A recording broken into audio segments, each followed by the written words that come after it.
Good morning. Thank you so much for being here on a holiday and for the slight delay in getting started. I'd like to call the joint meeting of the Senate Finance Committee and Assembly Ways and Means to order. Happy President's Day and welcome everyone for joining us here in the committee room in Carson City, in Las Vegas, and online. I am Senator Marilyn Dondero-Loop, and I will be chairing the joint meeting today of the Money Committees. And would the Secretary please call the roll?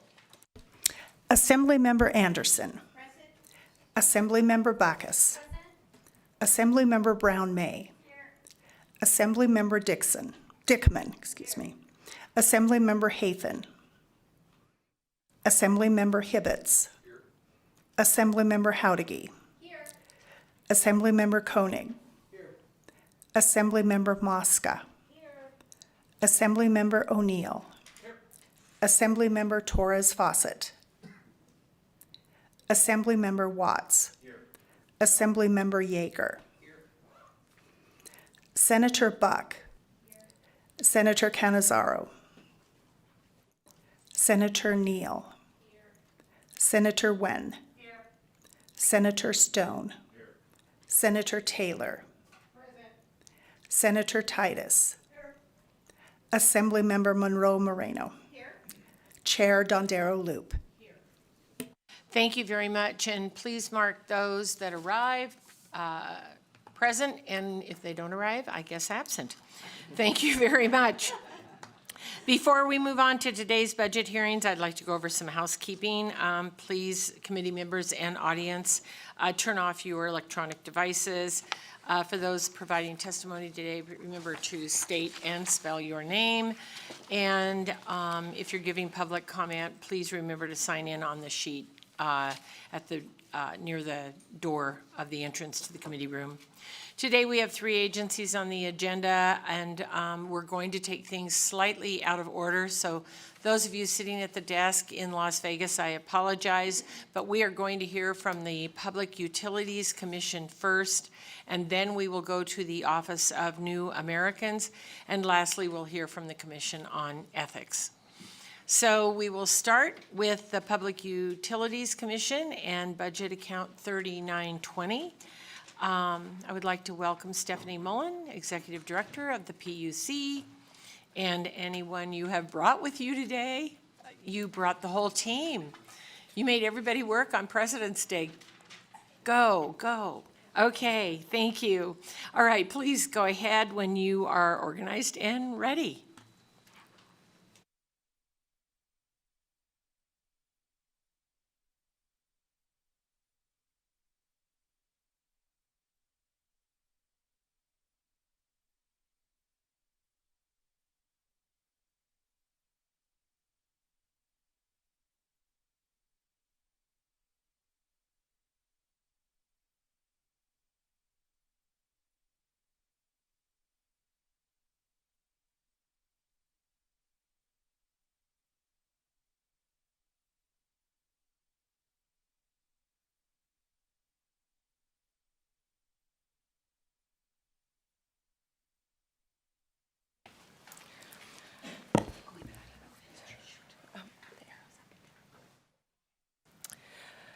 Good morning, Chair Dondero-Loop, Chairman Roman Reno, Vice Chairs, and members of the committee. Thank you for the opportunity to present today. My name is Stephanie Mullen, and I serve as Executive Director of the Public Utilities Commission. With me today is Brian Potter, Deputy Director, Nicole Schaefer, our Head of Finance, and Garrett Weir, PUCN General Counsel. The PUCN plays a vital role in regulating Nevada's utilities, and our budget request reflects our ongoing commitment to fostering a regulatory environment that supports the state's energy, telecommunication, and water sectors while encouraging sustainability, innovation, and rate stability. Addressing new load growth demands, opportunities for enhancing renewables, and finding ways to support economic development are just a few of the issues facing regulated entities across the West and here in Nevada. We recognize the responsibilities entrusted to us and are dedicated to efficiently managing resources to meet the state's growing infrastructure needs while maintaining transparency and accountability. I look forward to discussing the details of our budget proposal into answering any questions you may have. But first, a little bit background on our agency. The PUCN is a regulatory agency overseeing a broad range of public utility services in Nevada. Key aspects of the agency's work includes regulating approximately 400 investor-owned utilities across multiple sectors, including electric, natural gas, telecommunication, water and wastewater services, mobile home park utilities, and some propane systems. The agency partners with the U.S. Department of Transportation's Pipeline and Hazardous Materials Safety Administration, or PHMSA, to ensure the safety of Nevada's natural gas infrastructure. This includes overseeing the design, construction, operation, and maintenance of gas pipelines, conducting inspections, and enforcing federal and state safety standards. The agency also manages the Call Before You Dig program to protect underground infrastructure during excavation and monitors rail safety through its Rail Safety Division, which focuses on hazardous materials, operations, equipment, and track safety. In all, the PUCN's regulatory framework ensures that Nevada's utilities services operate safely, sustainably, and in the public's best interest. Next slide. The organizational structure of the PUCN is unique and is structured around two key components: the Commission and the regulatory operations staff. Together, these entities ensure that the agency fulfills its regulatory responsibilities while maintaining independence and transparency. The Commission is the quasi-judicial body that consists of a 3-person panel appointed by the governor to serve staggered 4-year terms. Currently, the Commission is chaired by Haley Williamson, with Commissioners Tammy Cordova and Randy Brown serving as the other 2 members. In addition to the commissioners, there is an entire team of experts who provide analysis, legal advice, and additional expertise to ensure that decisions are well-informed and legally sound. The regulatory operations staff, or simply staff, operate independently from the Commission.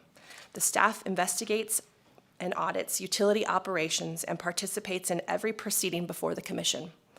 To preserve the integrity of due process, the Commission is prohibited from communicating with the staff in any way that could influence or undermine contested cases, guaranteeing that commissioners' decisions remain impartial and are based exclusively on the facts presented in each case. Although the Commission and the staff maintain their independence in terms of regulatory functions, they do serve administrative support. They do share administrative support for non-case-related matters to be sure that both components work efficiently and without compromising their distinct roles. Okay, now let's focus on our revenue structure and how these funds support our essential regulatory activities. The PUCN's primary funding source is the annual regulatory assessment, or mill assessment, alongside additional funding for the specific programs. The mill assessment is a fee levied on regulated utility companies, usually paid by ratepayers, to fund the PUCN's operations. A mill is 1/10 of 1 cent applied to gross revenues of utility companies operating in Nevada. This rate is set annually based on the previous year's revenues reported by utilities. The mill assessment is capped at 3.5 mills for the PUCN, and this cap was set in 1980. Every June, the mill rate is adjusted based on utility revenues to fund the legislatively approved budget and maintain reserves. For the next biennium, we will adjust the mill assessment rate to fund the $37.2 million requested to be collected. The mill rate proposal that was submitted in our budget is anticipated to be set at 3.04 mills in fiscal year 26 and 2.82 mills in fiscal year 27, which amounts to between 75 and 80 cents per month per ratepayer across all utility bills. In addition to the regulatory assessment, we receive specific program funding from various sources, including Gas Pipeline Safety Program, the One Call Grant, Rail Safety Programs, and the Universal Energy Charge. And let me explain how these funds work. The Gas Pipeline Safety Program ensures the safety of Nevada's natural gas pipeline infrastructure. Funding from PHMSA reimburses up to 50% of our pipeline safety costs, including inspections, trainings, and emergency preparedness. The One Call Grant supports Nevada's One Call Law, or Call Before You Dig program. This helps prevent damage to underground utilities during excavation work. This grant allows us to fund public education efforts, helping to ensure that the public utilities and contractors' excavation activities are coordinated to avoid damaging the underground infrastructure. For the biennium, the expected reimbursement from the base grant and one-call grant is approximately $1.4 million. We receive funding to oversee rail operations and ensure safety standards within the state. This includes hazardous materials storage and inspections. We expect to collect approximately $309,000 from the Beatty Storage Facility and $924,000 from rail operators based on cargo tonnage. The universal energy charge is a fee that promotes energy efficiency, supports renewable energy development, and helps low-income households. The PUCN may retain up to 3% of the collected funds, and for the biennium, we anticipate retaining about 0.6% for administrating these programs. Lastly, we are committed to maintaining a strong reserve balance. For this budget, the optimal reserve range is between $4.3 million and $4.9 million, representing about 25% or 3 months of our expenditures. In this budget, a reserve balance of $3.7 million was projected by fiscal year 2027. However, a work program that will be completed at the end of fiscal year 2025 to transfer legislatively approved funds collected through the mill assessment will be deposited to the appropriate accounts. This was not an oversight. It was decided that we wait until the end of this fiscal year to do this work program. And once this is complete and the appropriate accounts are adjusted, the reserves for our agency will be amended and the balance will be closer to $6.1 million or 4.5 months of reserves. We recognize the importance of a healthy reserve to ensure financial stability and for addressing unforeseen regulatory and operational needs, allowing us to continue fulfilling our responsibilities effectively, and we will continue to operate in a manner to maintain appropriate levels. Next, I will review key expenditures for the upcoming biennium to support our regulatory activities. The personnel services budget is set at $35 million for the biennium. This covers salaries, benefits, and other personal-related expenses for the agency's workforce. There are 2 decision units that are included in this request. E680 proposes a reduction of $796,000 for the biennium by eliminating 1 each of a program officer, administrative assistant, accounting assistant, and an IT technician. As workflows continue to change, the need for administrative support staff has naturally adjusted. However, there is an increasing demand for technical experts to engage in the cases before the commission, which is why we have also submitted Decision Unit E300, which requests an increase of $1.4 million for the biennium to add 1 each of a regulatory engineer, regulatory accountant, and a regulatory economist who would serve as expert witnesses who review utility filings and testimonies, develop discovery requests related to other parties' filings and testimonies, draft written testimony, and then defend that testimony under cross-examination by other parties. This request also includes the addition of 1 chief attorney position who would handle major cases before the commission and assist in managing other staff attorneys who are responsible for presenting regulatory cases, which include discovery, witness preparation, legal briefing and oral arguments, evidentiary objections and arguments, and cross-examination of other parties' witnesses. In our general operating budget, it is projected to collect $2.66 million for the biennium, covering essential operational expenses like office supplies, equipment, and maintenance, which are vital to day-to-day operations. An estimated $49,000 is allocated for our out-of-state travel to attend seminars and conferences, helping staff stay informed on industry trends and regulatory developments. Decision Unit E248 requests an additional $38,000 to enhance the travel budget, which is included in that $49,000. The PUCN has allocated $436,000 for staff training over the biennium. Included in this amount is Decision Unit E247, which is an increase of $289,000.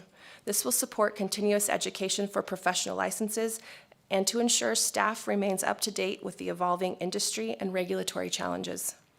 The need for increased out-of-state travel and training budgets stems from the growing complexity of utility operations, including rapid demand for electricity, grid advancements, and issues like wildfire preparedness and insurance, and regional transmission organization planning.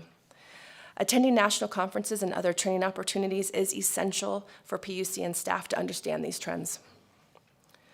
The in-state travel budget for biennium is requested at $374,000, mainly supporting the PUCN's rail safety and pipeline safety divisions for inspections, audits, and outreach. This budget includes Decision Unit E-249. These funds support the safety and compliance of Nevada's rail and pipeline infrastructure.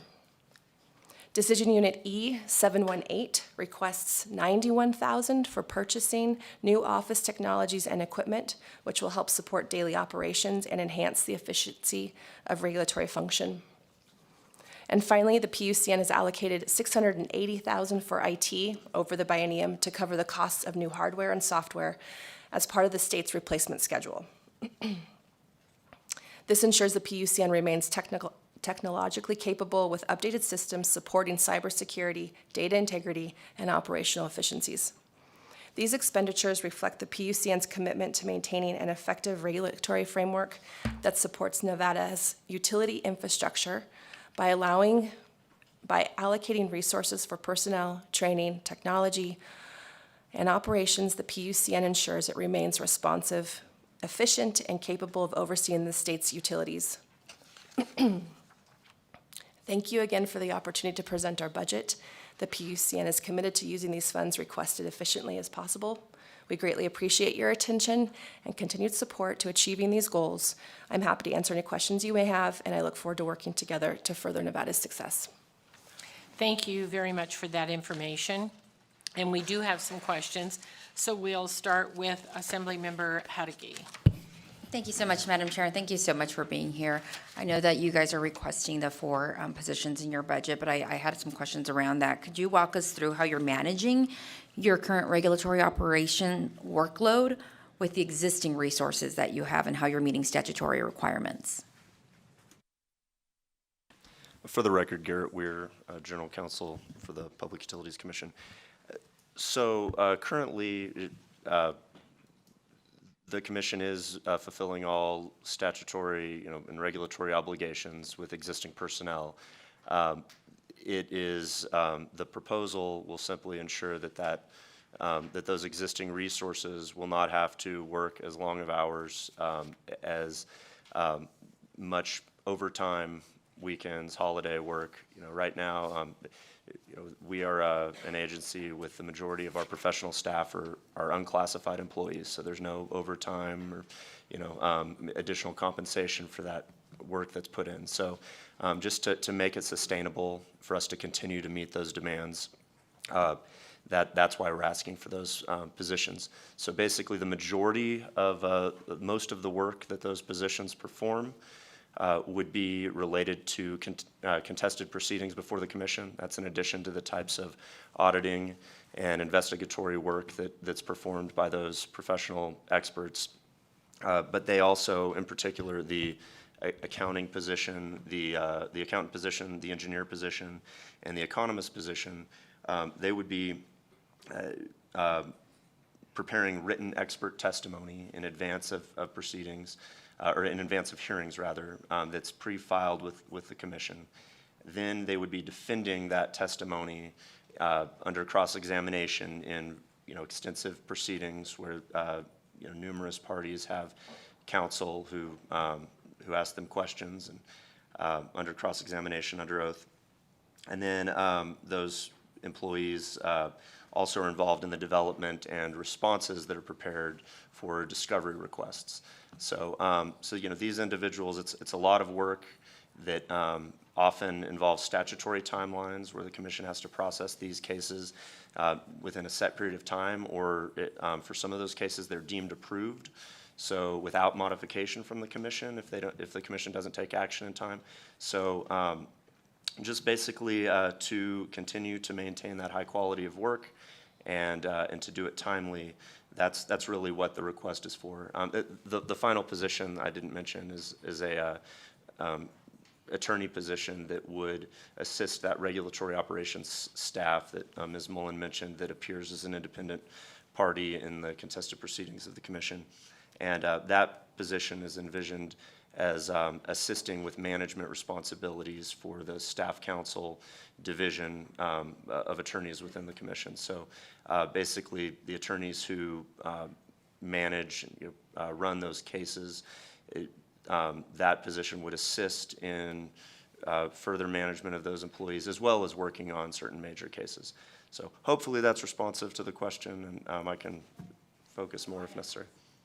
And just one quick follow-up, how quickly do you guys fill positions with the PUC? Are these positions that are filled quickly, or do you put job openings out there and they stay vacant for a while? We, all of the available positions are currently filled to 100%. We are recruiting for one regulatory economist position. We have a hard time with regulatory economists. Would you make For sure the you record, said thank you? yes, Stephanie Moen, for the record, I apologize. But we are doing a much better job recruiting and retaining the workforce that we have. Thank you very much. And with that, I believe Senator Neal has a question. Thank you, Madam Chair. So my question is, for each of the 4 new position recommendations, what workload metrics and benchmarks were used to determine the position need, and what regulatory operation functions would benefit the positions if they were approved? For the record, Garrett Weir. So we did not perform an hourly inventory of workload for employees. I think you may have seen as supporting material for our request, there was data provided regarding page counts for various types of documents that are involved in the proceedings at the commission. What you will see across the board is an almost exponential increase in the amount of pages of testimony submitted, which reflects both the growing number of cases, but most importantly, the complexity of those cases and the number of interveners in those proceedings, which also reflects that it's becoming more contentious in those cases. Also, page counts of transcripts of hearings in those contested cases. That basically is a pretty accurate proxy for how long those hearings are lasting, how frequently we're holding hearings. The actual applications are larger in size.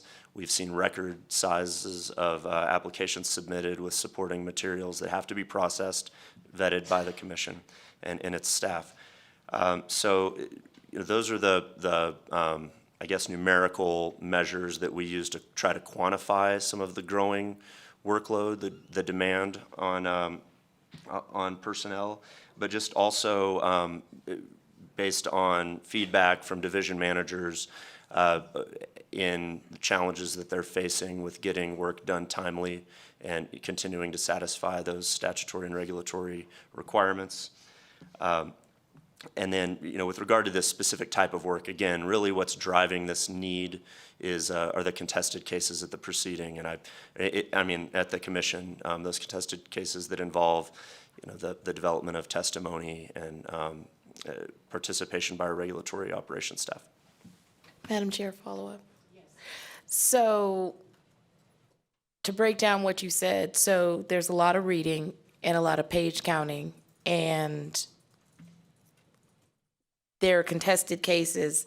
So can you put on the record the average time it takes to count and read?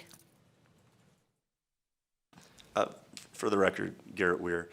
So when I referred to the page counts, that was our quantification. So our internal staff performed an analysis of the number of pages.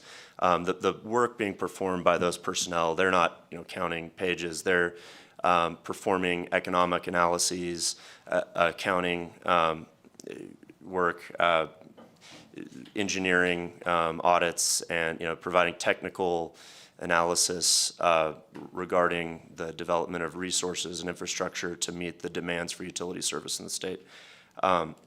So it involves, yes, reading, but also a lot of writing of testimony that is very technical in nature. And these individuals, they are expert witnesses, analogous to the types of expert witnesses you would see in court cases. And, they have to have the credibility to withstand cross-examination on the stand, and they provide their expert testimony in advance in writing, and then we have the hearings where they defend that testimony. So depending on the size of a case, the issues involved, I mean, you're talking about hundreds and hundreds of hours for just one particular case, maybe. Thank you. Thank you very much. And I believe Assemblymember Watts has a question.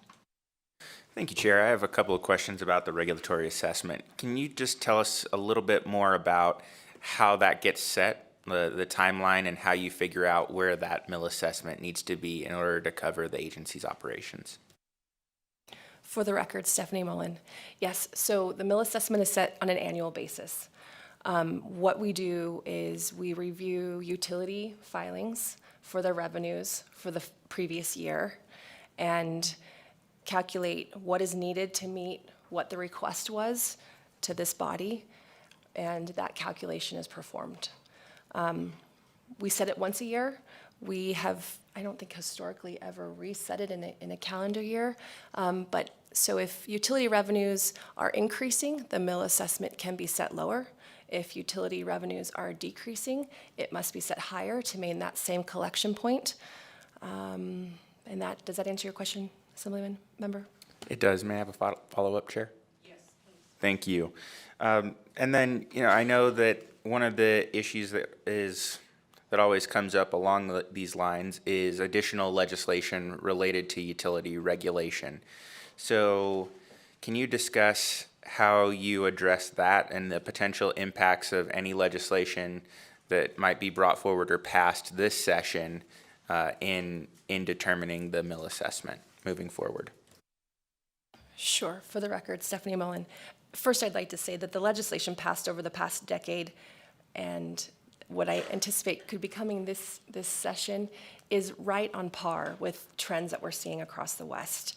And so we thank you for the thoughtful, laws that you are passing and trusting us to help implement. It's hard for us. We are not a general fund agency. So when we present a budget in August prior to session starting, we have all of these ideas based on what was done. And it really doesn't allow us an opportunity to look forward. I think with the requests that we have asked for, the 4 positions, the enhanced training budgets, and travel budgets for out-of-state participation, we will be able to meet the needs of this agency currently, and I anticipate being able to meet the needs with what could come forth this session. That being said, I haven't seen all the bills coming forward for our agency, so I will leave that open to discuss later. Thank you. And so it sounds like kind of based on historical trends, we'll say, you feel like you're well positioned. And then I guess just the last clarification, if you see something that would significantly increase the commission's workload, I assume that would be handled through a fiscal note on the bill to indicate the additional capacity needs for your agency? For the record, Stephanie Mullen, yes. Thank you very much. Additional questions? Assemblymember Hafen, did you have a question or a comment? Thank you, Madam Chair. Just a disclosure that I do run a small family-operated regulated utility. However, I pay the mill assessment just like all other utility companies, and so I don't think that I need to abstain, but I did want to disclose. Thank you. Thank you very much. Any additional questions, comments from anyone? All right. Then it looks like we have completed this. Thank you very much. We appreciate your time today, and we will close the hearing on budget account 3920, the PUC. Thank you very much. All right, next up, we will go to budget account 1007, the Office of New Americans. I would like to welcome Iris Jones, the Director of the office, and anyone she has brought with her today. Please come up and we will open the hearing on Budget Account 1007. Director Jones, when you're ready, you may go ahead.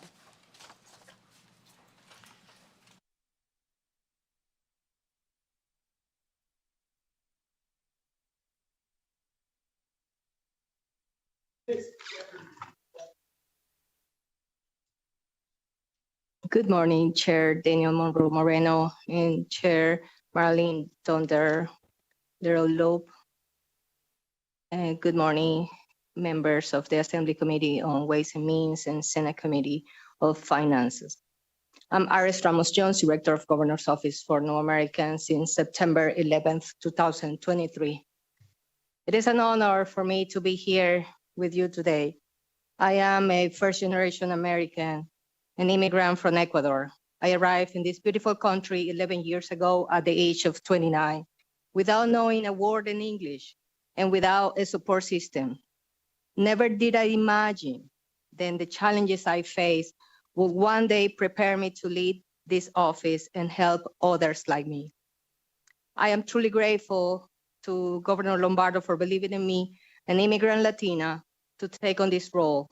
And I am especially grateful for the support this office received, because at the end of the day, it is about giving others the same chance I was given, a chance to build a future and call Nevada home.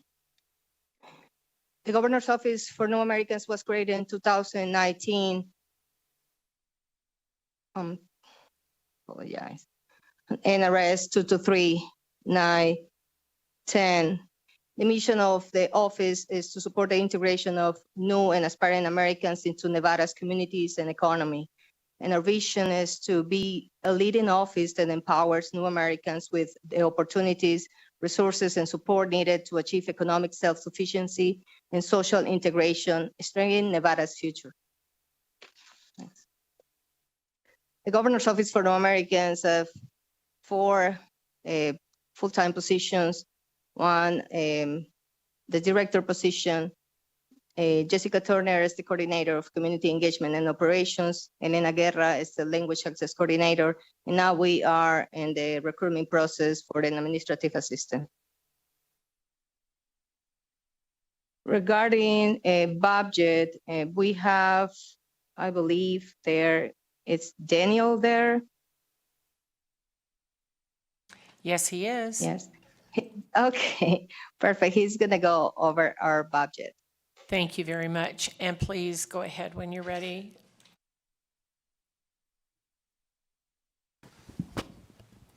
Daniel Marlowe, Administrator, Administrative Services Division, Department of Administration. The Office of New Americans has 2 decision units, E225, which requests the continued funding for Language Access Plan, and Enhancement Decision Unit E710, which is standard computer replacement following the Office of the Chief Information Officer schedule. It's 1 computer in each fiscal year.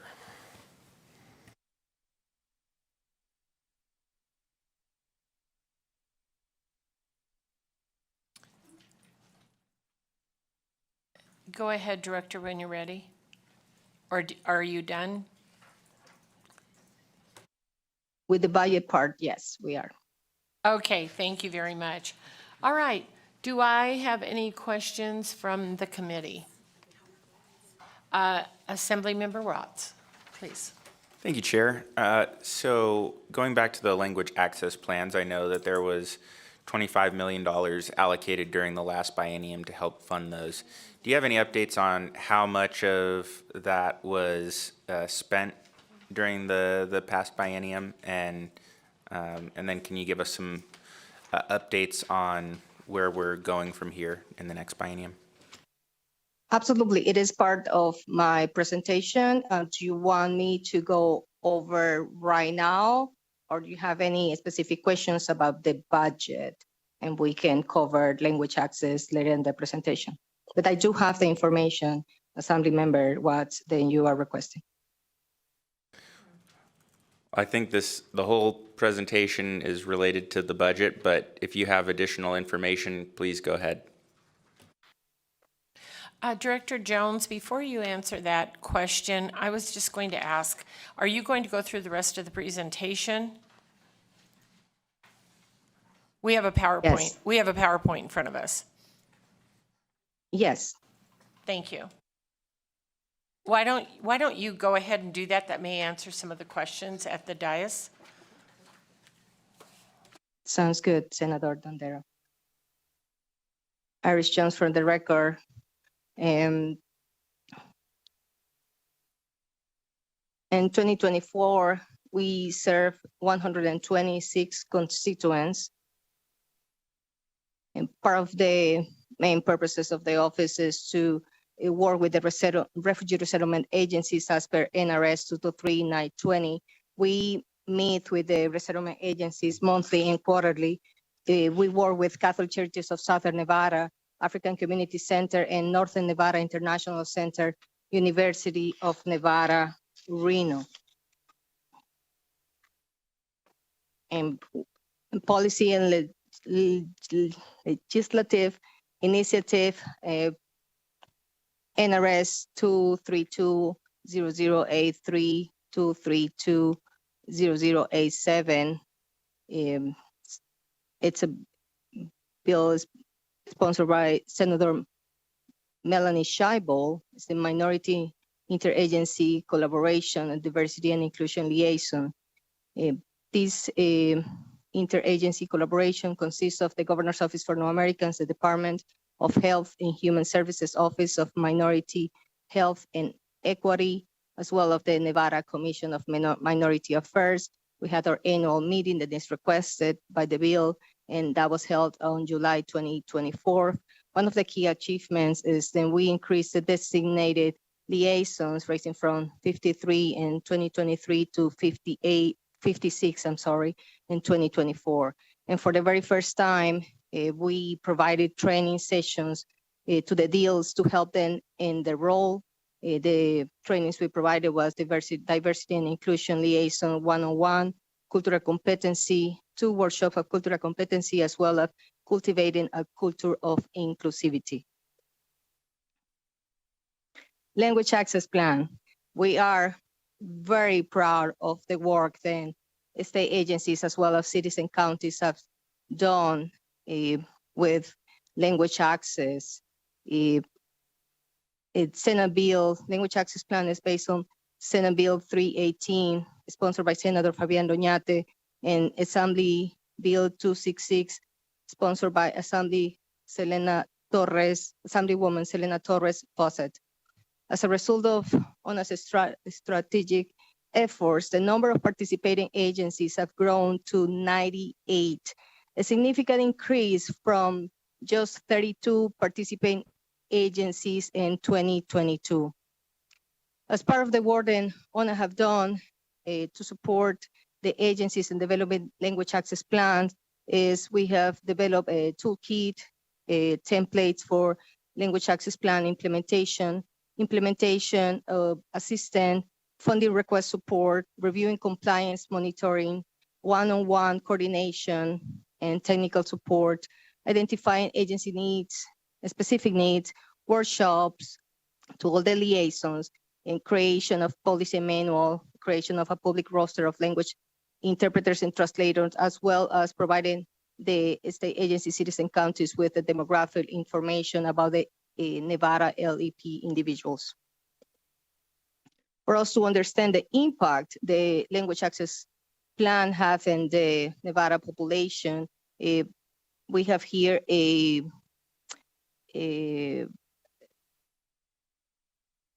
figure with Nevada population. We have the 30% of Nevada population are considered Hispanic or Latinos. And that's pretty much the same number when it comes to LEP individuals. It's 29.9% of Nevada population are considered LEP individuals. AB 266, the difference between three one bill and the other is then AB 266 added the cities and counties to this program. Cities and counties with over 100,000 in population. Cities and counties then have been participating in AB 266 is North Las Vegas, City of Henderson, Washoe County, Sparks, Reno, and Clark County. Through language access, cities and counties across Nevada now offer additional services tailored to their local communities.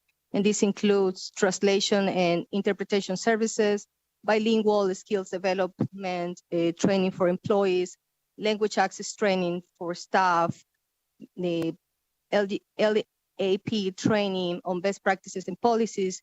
They have a pooled bilingual pay incentive for multilingual staff, language consultant services to assist the agencies, outreach programs and posters in different languages, as well as a system for bilingual public information officers and dedicated language access coordinators. But one of the biggest challenges that cities and counties are facing, and they have shared with us, is their concern about the sustainability of this program and the expansion of this program due to funding challenges. AB 480 then was the bill then allocated 25 million for the implementation of language access plan. Those funds can be only used by state agencies and not by cities and counties. For us to have to picture better all the services then the cities and counties now are providing, I'm using two examples, City of North Las Vegas as well as the City of Henderson. City of North Las Vegas, we are very proud of these two language access plans. City of North Las Vegas is utilizing Wordly software that provide real-time translation services for public meetings and events. They also have installed monitors in city council chambers to display Spanish translation of proceedings, ensuring LEP residents can fully understand and engage with local government decisions, as well as leverage Wordly software to expand language access capabilities across various city departments and services. And for City of Henderson, they do have a language line solutions that works 24 hours a day, 365 days a year. And this service is available with over 260 languages.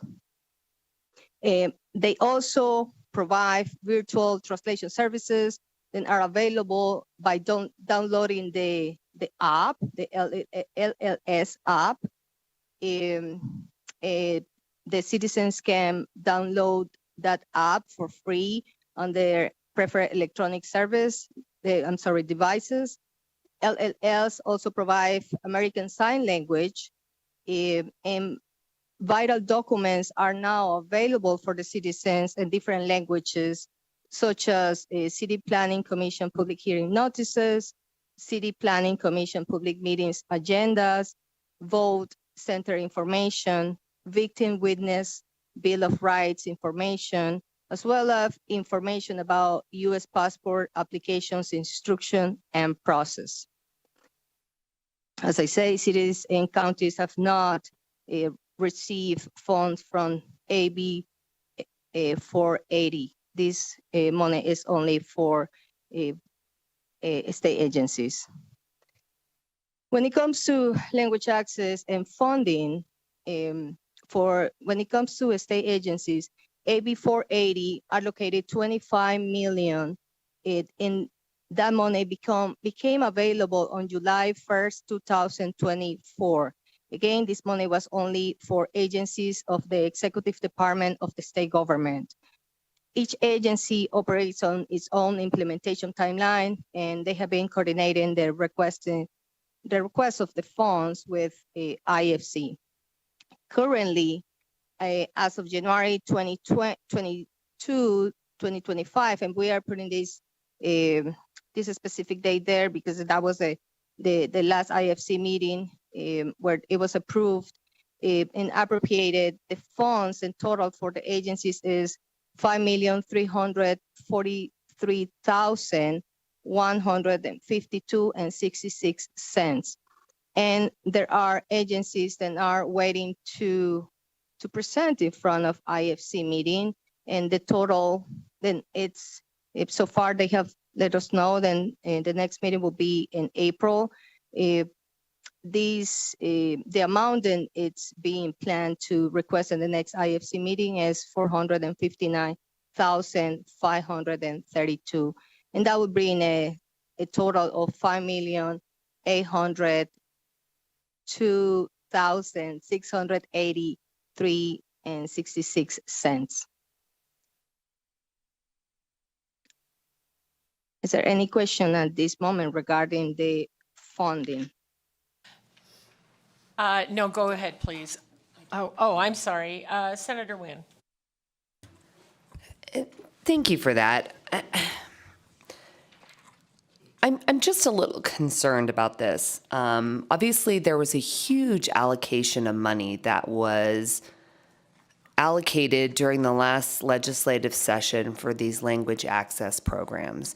And during the formulation of this policy and the funding that corresponded the policy to enhance some of these language access programs, it was specifically, I believe at the direction, of our executive branch that they wanted to focus on state agencies and bringing that money. Obviously, you're bringing up now that these local municipalities don't have access to these funds, but I don't think that was ever the intent. I think the intent was there was such a need that we were going to start and focus on state agencies. I'm really disappointed that we're sitting here and this money is about to revert and we've only used $5 million of it.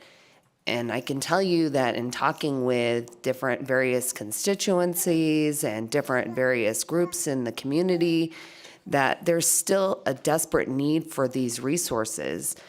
Can you kind of explain why we've only utilized 5 million of these funds and that now your agency is at risk for having the remaining 20 million of that revert in the next couple of months?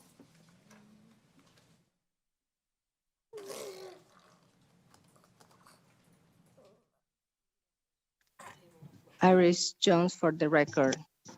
Senator, every agency, based on their language access plans, as well as the constituents that they serve, they have put together their own budget when it comes to requesting funds from AB 480.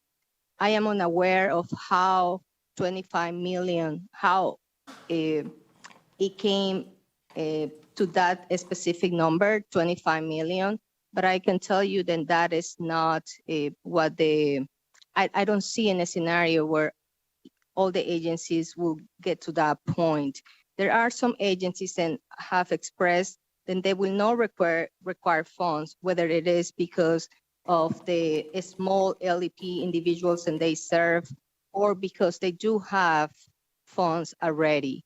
And some of them, it's because the AB 266 was passed in the last legislation session. However, 318, they required for state agencies to have a language access plan. It was passed in 2020. So some agencies, again, have already funds in their budget to serve their LEP individuals. I have, and I can provide all the documentations, and it's actually a lot of documents than I have here, where we have insisted all the state agencies to request funds, and I do have, again, I can provide you with all that information where they have responded to us and they are not going to request funds. And AB 480, it's very explicit when it comes to who can utilize the funds, and cities and counties cannot utilize the funds from AB 480. Chair, may I follow up? Please. I'm going to try to be a little bit more clear on this because I don't feel like I'm getting a clear answer. So you had indicated that the state agencies with language access plans went from 32 to 98. Is that yes? Yes, it's state agencies and boards too. Okay, so state agencies and boards went from 32 to 98. How many state agencies and boards do not have language access plans today?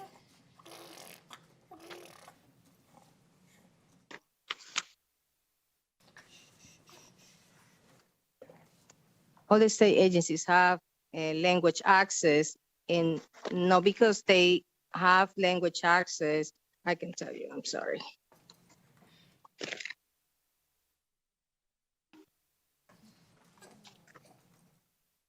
We have 61 agencies, and I can provide a spreadsheet for you with all the names of the agencies that have a language access, not because they are not requesting funds, that means that they do not have a language access in place. And then what does, you had kind of, it sounded like you were insinuating that it was just too much money that you didn't need and that you couldn't spend.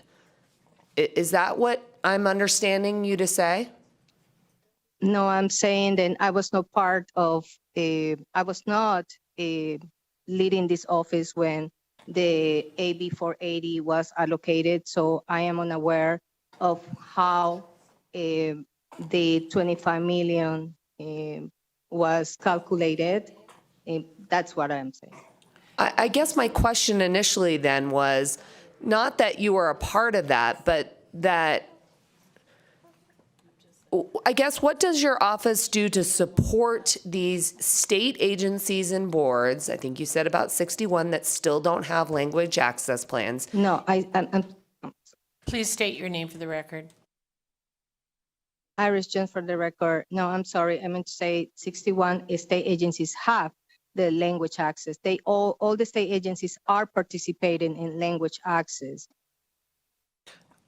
So there are no state agencies, boards, or commissions that do not have language access plans at this point. There are 7 agencies that have not submitted their language access plans yet, but we have 3 of them that have told us that they are working on it and they will submit it. Their timeline is they are shooting for March. There is one commission that has expressed and they will send us the language access in February. And there is one agency that has indicated they will not submit the language access plan. Chair, I think I just have too many questions. I will take this offline, and allow any other members to ask any questions they might have. Thank you very much, and we have a couple more questions. I'll go to Assembly Member Torres Fawcett. Thank you, Chair, and thank you for bringing us this information, although I don't know that it's given me maybe the clarity that I had originally hoped for. Obviously, I have a number of concerns, especially when I look at $20 million wasted on the table. Does this amount of money that is not allocated suggest then that there is just not a need for language access in state agencies?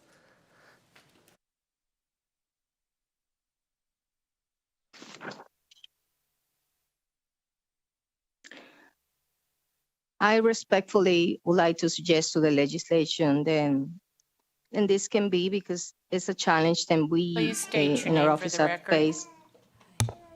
I apologize, Iris Jones for the record. Again, I would like to respectfully suggest to the legislation then, it's been our experience then the contracting process has taken longer than anticipated, and therefore will be beneficial extending the timeline for expenditure to achieve more access to those groups that were not able to meet the timeline. IFC meetings don't happen often, and not all agencies get approved to present in front of them. As a matter of fact, there are a couple agencies that have been pulled off from the IFC agenda a couple times already. The next meeting is in April. It is February right now, and the funds are available only until June 30th, 2025. By extending the deadline for expenditure, the agencies will also be able to expand the utilization of the funds. And I'm confident that if we expand it, more agencies will be encouraged to request funds for this. As well, another suggestion that I respectfully would like to make is then AB 480 only allows agencies to utilize the allocated funds, only agencies. It would be beneficial for the funds to be available for cities and counties. As of now, cities and counties have reported an estimated projection of 2,643,556 for 2025 and 2026 combined. Thank you for that. And I guess it's my understanding, I mean, obviously the state legislature allows for these one-shot appropriations to be funded through the biennium. And, you know, my understanding is that the governor's budget does have this, these funds reverting back to the budget. So I'm just trying to understand how this office worked with state agencies to ensure that these funds were being spent, because it seems to me like there was like a significant delay. And I understand offices change directors, and that's a part of the process of government. But the reality is we're looking at $20 million that didn't go towards language access that the legislature allocated to ensure that Nevadans had access to this information. And I'm trying to understand what work your office did to increase the amount of state agencies requesting those dollars and using those dollars. Iris John for the records. There was no delay when it comes to fund allocation because the money became available in July 1st, 2024. And since that moment, and even before that, we made every agency aware of these funds. Every month, we have been reminding them not only about requesting funds, but as well as the IFC meetings, the dates for the IFC meetings, as well as the timelines then IFC express when it comes to providing the information in order for them to go in front of the committee. Every month, we have had meetings with them.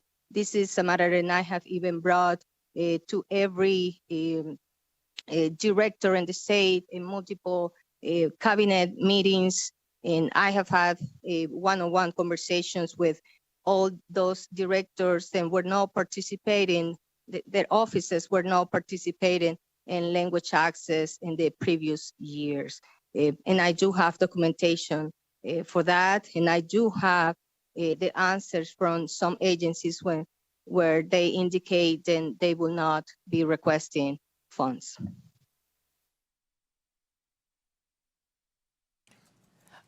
Thank you. We'll go to Chair Monroe Moreno. Thank you, Madam Chair. And I have a few questions, if that's okay. Yes, please.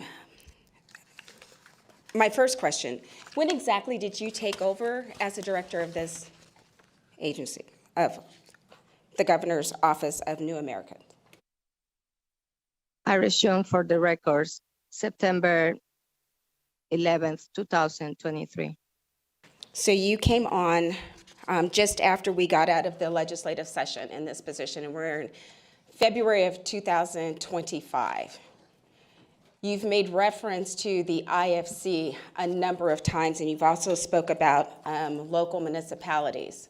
I'm not sure if you know it, but local municipalities do not present work programs to the IFC, only state agencies. So I guess my next question would be, since taking over this position, what has been your plan to engage and interact with those that are supposed to benefit from this office, not just the other state agencies, but the community at large? Iris Jones, for the record, cities and counties are no they are not, when I refer to IFC meetings, I am talking about agencies, no cities and counties. Agencies are the only ones and are allowed to request the funds per AB 480. Every state agency, as well as every city and county, then are participating in language access plan, they have a designated, whether it is a liaison or a language access plan coordinator, and we have held different meetings with them. But it's to we hold meetings with everybody for language access plan. However, because cities and counties cannot access to the money allocated from AB 480, when it comes to funding allocation and preparation for the agencies to request funds, we hold meetings only with agencies. But we do meet with cities and counties, their liaison.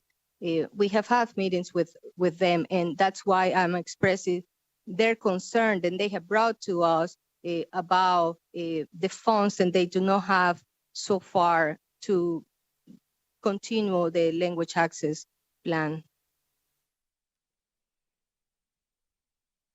Okay, I don't think that answered my question, but it's neither here nor there. You talk about having a lot of meetings. Meetings are great, but what have been the actions behind the meetings? And you said there were work programs that were brought and taken off the agenda for IFC. What were those work programs? Were those for programming, or were those for salary increases for current staff, or to hire staff? Do you know what those work programs were? And there's not an IFC until April because we're actually in a legislative session where we're doing the work.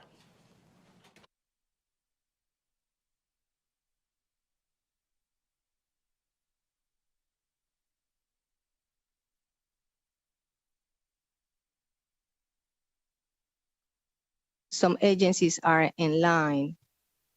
I apologize if it was a misunderstanding. I did not refer to specific programs. I meant to say that there are some agencies and are still in line to present in front of the IFC so then they can get their funds approved. Madam Chair, I too will take my questions offline because I don't think I'll get the answer today. Okay, thank you very much. And I will go to Assemblymember Anderson. Thank you, Chair. I'm actually going to move to a different area of your presentation, in particular the refugee resettlement agencies. I always love seeing the Northern Nevada International Center being mentioned. I was on that board for a number of years. Are there any specific groups that you dealt with, or any specific areas that we can take a look at as to how you help them? Or was it more a check-in with either an NIC or any of the other areas that are mentioned on that slide?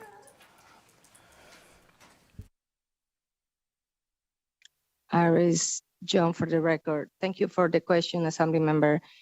We do meet with the resettlement agencies every month as well as every quarter. They do provide information regarding the resettle of refugees here in the state, as well as any challenges that they are facing. And we always are trying to find solutions when it comes to the refugee population to be integrated in the state. One of the results of those meetings that we hold, for example, we are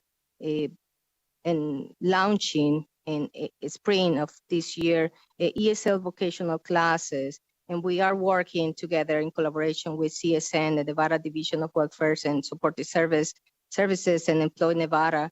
And we want to have these vocational training programs with an immersive ESL component, aiming to open a new professional talent pipeline, specifically when it comes to the refugee population. They are also, right now, we're providing ESL classes for medical doctors, for new Americans and they were doctors back home, and refugees are also taking advantage of these programs.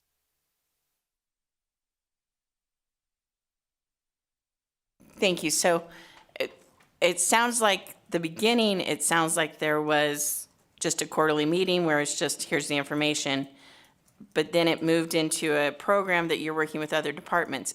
Where is the budget for that program that you're speaking about? Is that in the other departments, or is that in your department as well? Iris John, for the record, Assembly member, when for this specific ESL vocational classes, CSN has a grant. So everybody that goes through this program will now pay for these classes. Thank you. So it's actually an outside group and you just start finding out about it. Okay, thank you. I have so many other questions, but again, as others, I think it's best to take those offline. Thank you, Chair. Thank you very much, and I'll go to Assemblymember Watts. Thank you, Chair. I have a comment, a request, and then 2 questions. I'll try and keep it quick. Comment. So, what we've heard through on the language access plans, yes, we know that we allocated funding. That funding was available during this fiscal year. But that legislation was passed during the last biennium. So the whole intention was that there was a year to reach out and work with agencies and begin to prepare so that they could figure out what their needs are and bring those to the IFC during this fiscal year.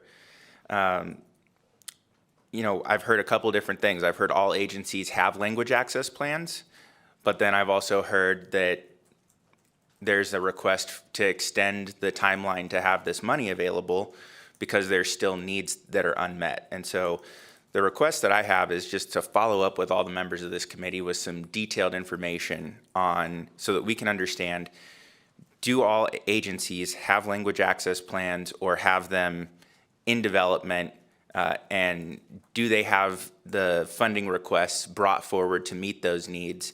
And if there are needs outside of what's planned to be brought forward at the April IFC meeting, what are those?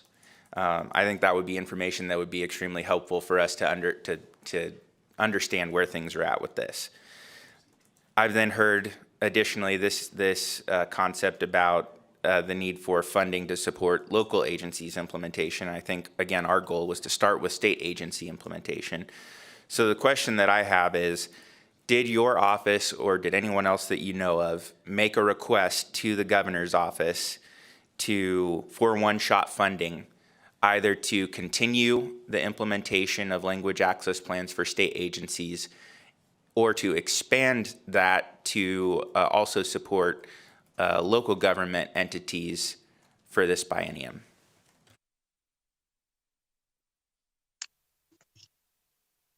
Iris John, for the record, Assembly member, the suggestion was included in the policy manual, then ONA presented to the legislature as well as the governor's office. Okay, but was the request made for one-shot funding to the governor's office for consideration of inclusion in the governor's recommended budget? Iris Jones, for the record, no. Regarding the agencies, we haven't, because we don't know the total amount of funds that will be requested yet, because there are some agencies that are still working on the language access plan. We don't have a firm number when it comes to making a suggestion for these specific funds for agencies, but for the state agencies, for Citizen County, we did make a recommendation, the same 2 recommendations, and I am respectfully requesting to the members of the committee today, and we do have the amount for projection for citizen counties, but we do not have the projection for all the state agencies. It is the plan, the ones all the state agencies submit their request, their language access plan, we will come up with a number and we'll make the recommendation. Okay, so again, I think that's the information that we need to have. It's a little bit disappointing, again, that this entire fiscal year was intended to be spent identifying the funding needs and meeting those funding needs for implementing those access plans. And what I'm hearing is that currently your office that was supposed to help support that does not have any information on what the additional funding would be needed. And again, I think what would have been helpful for us would be if that had been worked on and brought forward as a proposal and a request to be included in this budget. That would give us the information that we need to evaluate that. So the sooner that you can help compile that information, I think, again, our first priority was helping state agencies. So we need to understand what the gap is there before we look at moving to the next phase of supporting the local governments. So if you could get that, that would be helpful. I also heard something about working with members of the congressional delegation. Can you provide us some additional information on how your office works with and coordinates with our congressional delegation?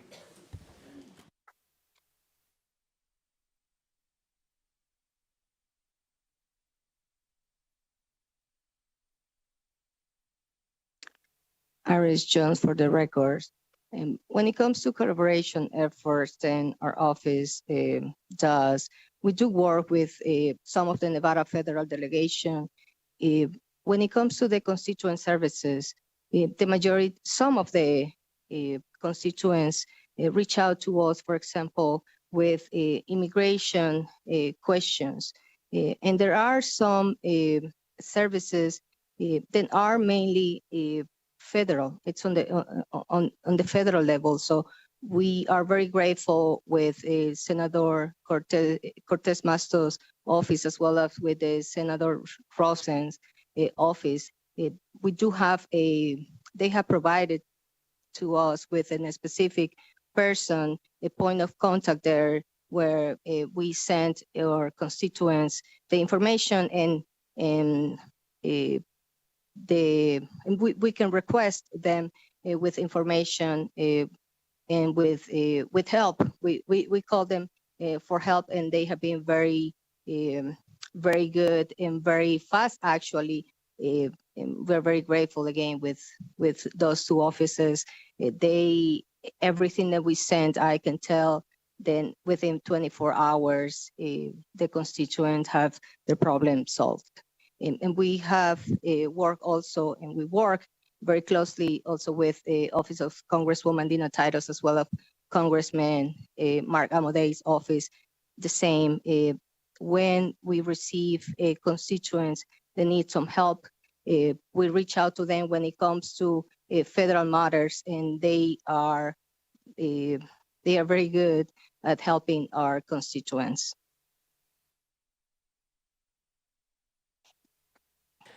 Thank you very much. And I just want to put something, or a clarification on the record.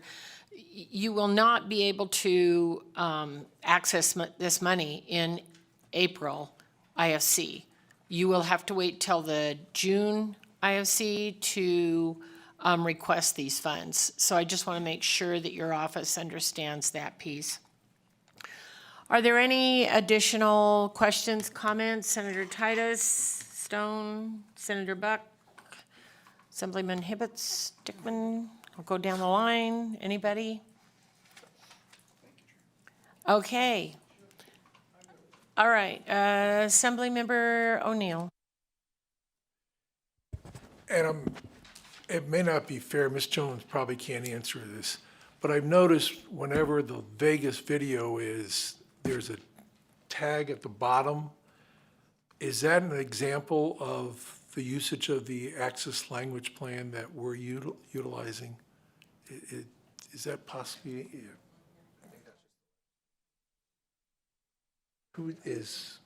Who's doing the translations?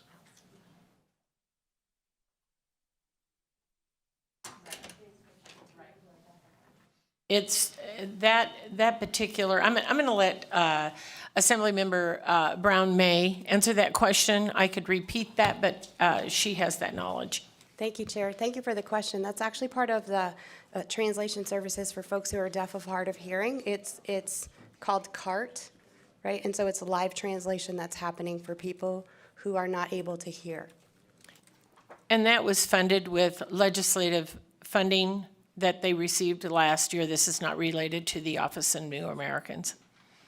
Thank you very much, Assemblymember. Thank you, Chair. I appreciate the clarification, truly do. Thanks. Thank you very much. All right, any additional questions, comments?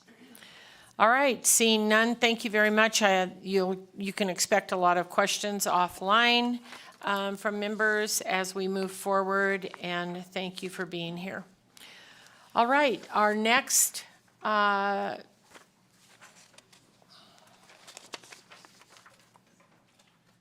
we will now hear budget account. I had to look at the number 1343. Is that right? Yes. And so they will be our last agency to hear today, the Commission on Ethics.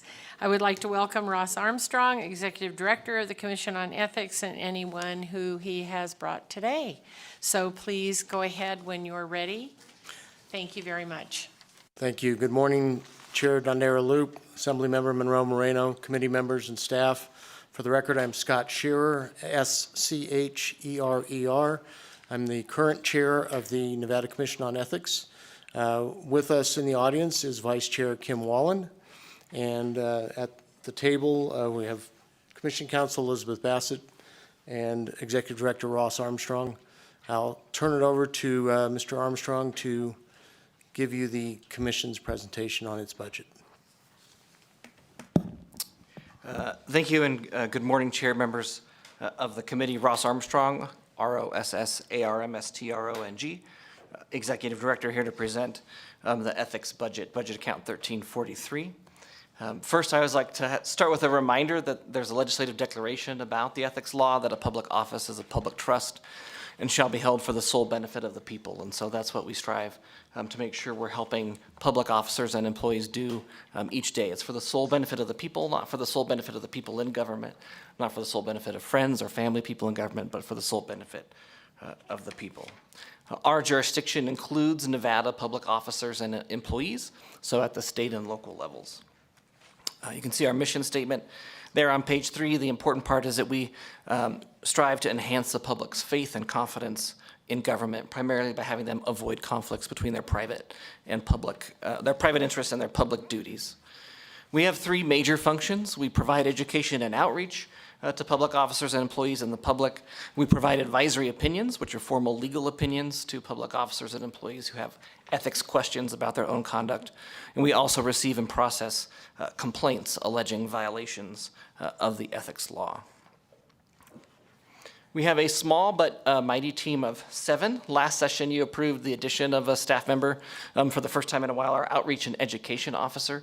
And so I want to thank you for that support last session. That has changed our whole landscape of outreach and education for the commission in a very positive way. And so thank you for that addition. We're not requesting any positions in this year's budget request. For the first time in many years, we now have a strategic plan with 4 pillars: outreach and education, maintaining the public's trust, sufficient staffing to deliver the mission, and technology and service improvements.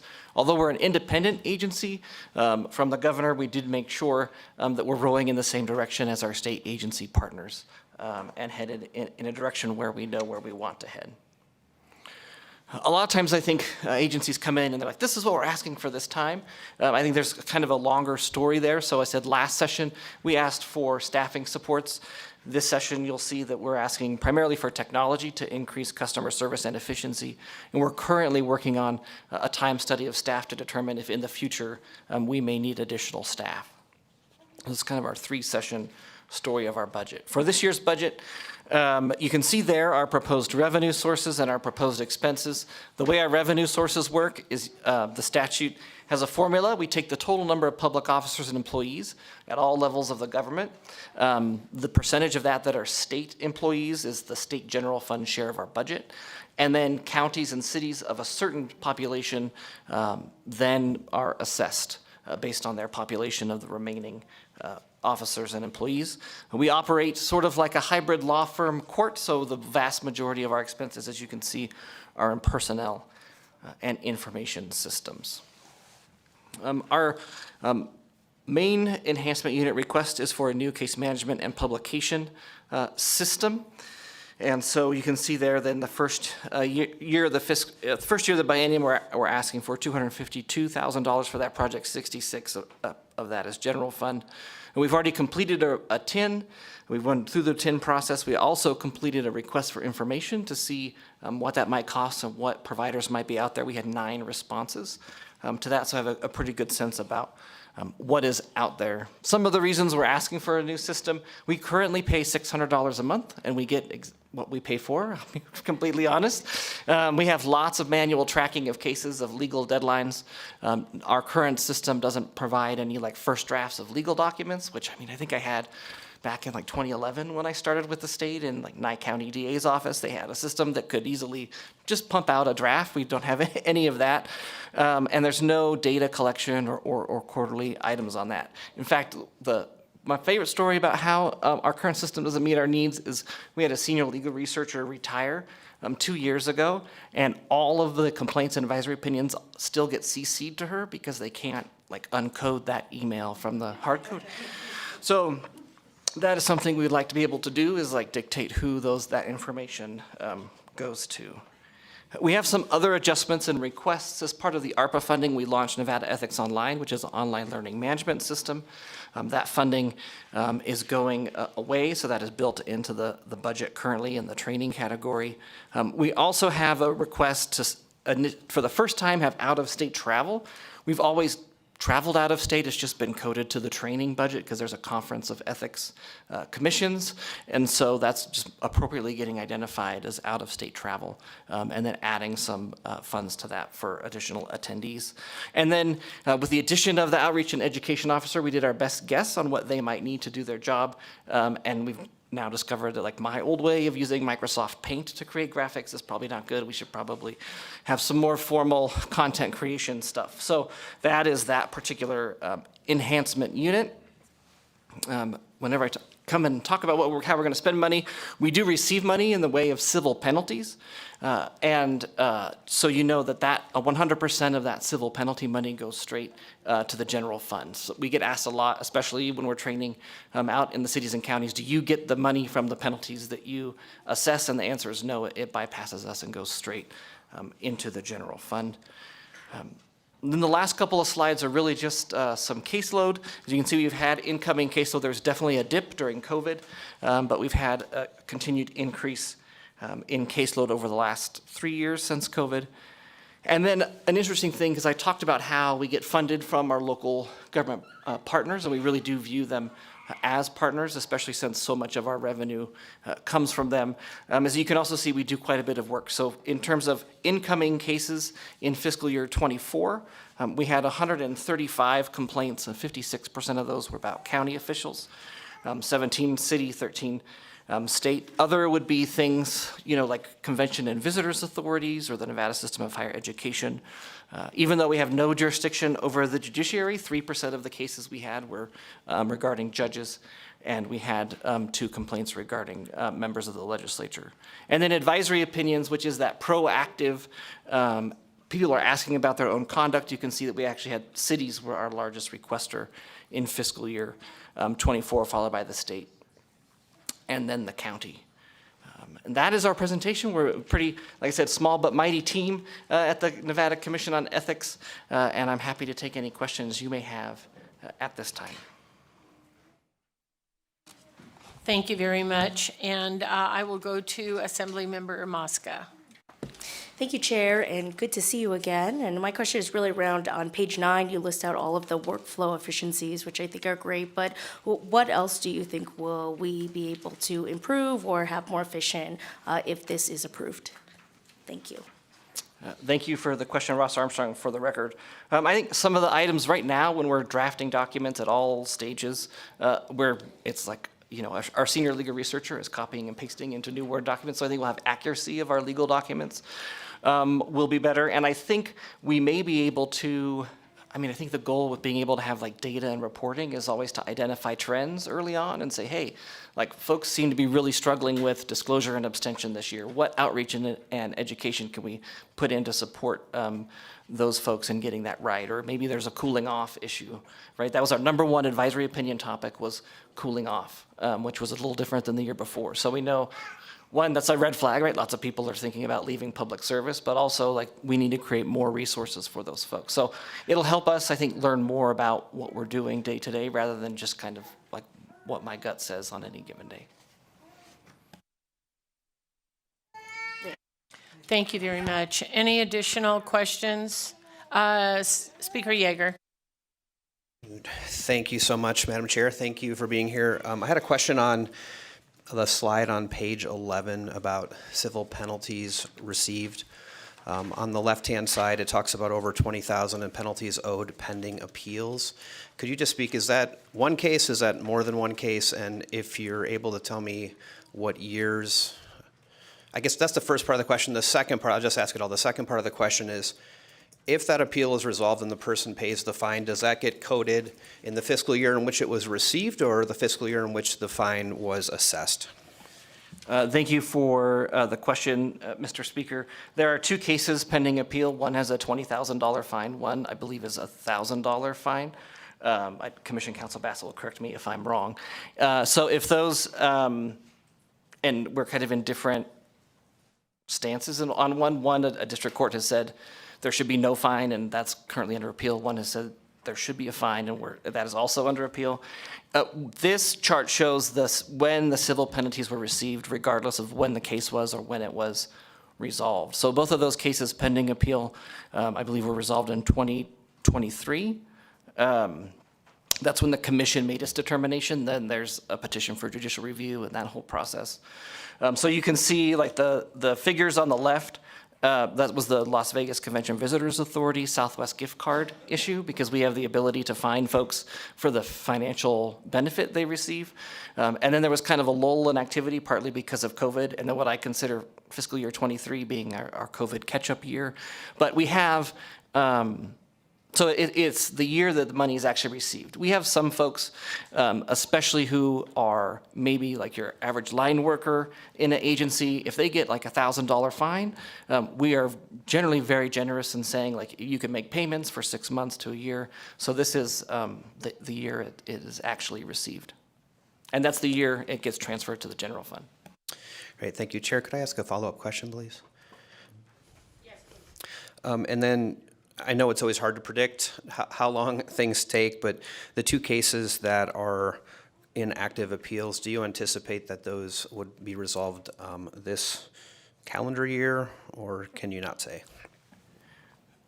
Ross Armstrong, Executive Director, again, it's really hard to say. I would imagine this calendar year is a decent, well, on one of them, I'll say this calendar year is a decent bet. On the other one, it's currently with the Supreme Court. It was just assigned to the en banc, the en banc. So unclear when that may be resolved. Thank you very much. Assemblymember Hafen. Thank you, Madam Chair. My question actually was just answered, so thank you. Thank you very much. All right, additional questions, concerns, comments from anyone? Okie doke. Thank you very much, and thank you for being with us today. We appreciate the information. Thank you very much. All right, we will now move to our last agenda item of the day, public comment. For those providing public comment, please remember to state and spell your name for the record, and then begin your statement. To call in to provide testimony, you will be dialing 888-475-4499. When prompted to provide the meeting ID, please enter 860-7532-5905 and then press pound. When prompted for a participant ID, press pound.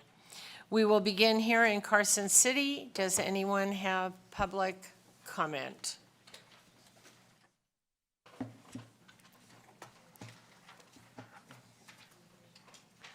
Seeing none, we will go to Las Vegas. Is there anyone there to give public comment? Seeing none, we'll go to the phone lines. BPS, when you're ready. Thank you, Chair. To provide public comment, please press *9 on your phone now to take your place in the queue.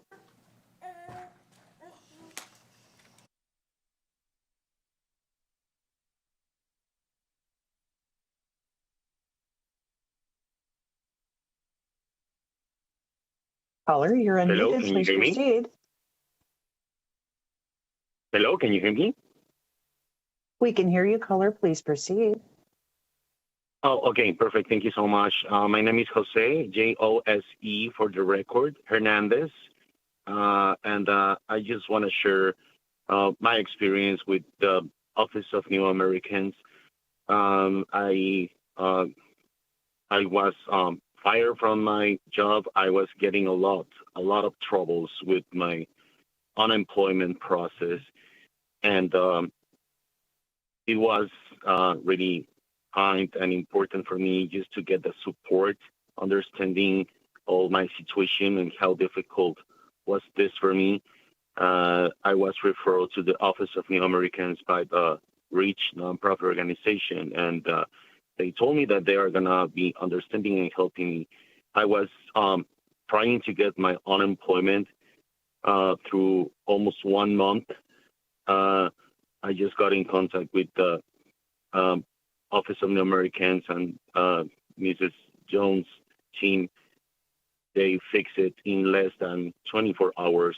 I was getting a lot of stress about it because I didn't have money, and it was really complicated for me. The way that they managed the situation and helped me, it was they went beyond. They were culturally competent, helping me understanding how I was struggling with all of this. I just want to say that I was trying to get in contact with the unemployment office. I never get back, but when I get in contact with the Office of New Americans, they just fix it in 1 day. So I will be thankful forever with them. And I just wanted to share my experience that I know that there's a lot of people getting this help from them. Once again, for the record, my name is Jose. Thank you very much. All right, anyone else on the line? Chair, there are no additional public comment callers at this time. Thank you very much. And that completes our agenda today. I'd like to thank everyone for spending some of their President's Day with us. And we will be promptly back at this tomorrow morning with our joint subcommittees at 8 a.m. And this meeting is adjourned.